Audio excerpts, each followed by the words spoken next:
C'est à bord d'une pelleteuse de la firme Faepon, le concessionnaire à qui la RD Congo a accordé le marché de mise en œuvre du projet de construction de la route Kalemi-Manono, que Nico Nzaou, le directeur général de l'Agence congolaise des grands travaux, a donné le go à ces travaux à Kalemi à partir du rond-point Tricot dans la commune de la Lukuga, au quartier Kaïté, à la jonction de la route nationale numéro 5 avec le boulevard Joseph Kabila Kabange. Cette activité réalisée au nom du ministre des Infrastructures et Travaux Publics, Alexis Guissaro, a commencé à la base vie de Crec 9, aux abords du nouveau stade de Kalemi.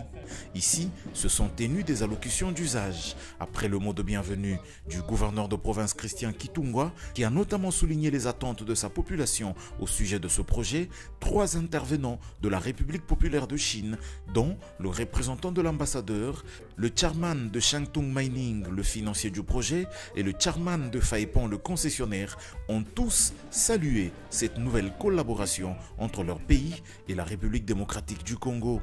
Je voudrais exprimer au nom de l'ambassade de Chine en République démocratique du Congo nos plus sincères félicitations pour le lancement réussite de la mise en œuvre du projet.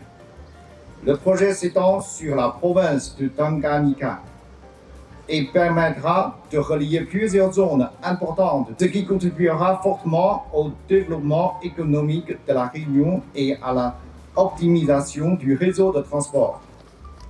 La province du Tanganyika, avec sa situation géographique unique et ses richesses ressources de toutes sortes, possède un vaste potentiel de développement et deviendra un nouveau point de croissance pour le développement socio-économique futur de la RDC.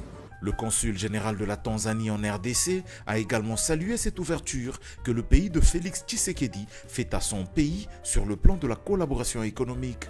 Des assurances quant à la disponibilité des fonds nécessaires pour mener à bien ce projet ont été données par le directeur général adjoint de l'Agence de pilotage, de coordination et de suivi des conventions. L'APCC, interface du gouvernement, fort de sa nouvelle philosophie de la gouvernance publique, sous le leadership éclairé de son Excellence, Monsieur le Président de la République, Félix Antoine Tshisekedi Tshilombo, et l'accompagnement sans relâche de notre tutelle, son Excellence Madame la Première ministre, chef du gouvernement, Judith Suminwa, travaille en vue de la réalisation des projets de coopération visant la mobilisation financière adéquate à même de soutenir le développement socio-économique du pays et qu'à ce titre, elle accompagnera toute initiative visant un tel leitmotiv. Au nom du ministre des ITP, le directeur général de la CGT a expliqué ce que ce projet aura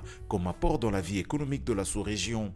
Nico Nzaou a précisé que ces travaux de 446 km de route vont être complétés incessamment avec la construction d'un immense port. Au terme de ce projet, nous aurons pour la première fois une route structurante entièrement revêtue qui reliera sur toute sa longueur les chefs-lieux de province de cette province, assurant ainsi la connexion continue au bénéfice de la population.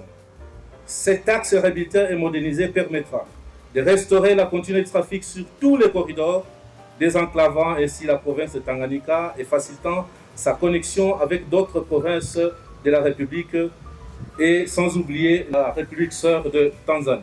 5 années seront nécessaires pour la réalisation de cet important projet qui se fera en 2 phases.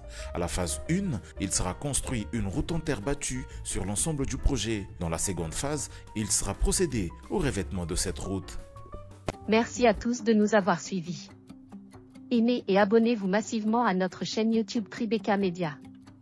Au revoir et à la prochaine.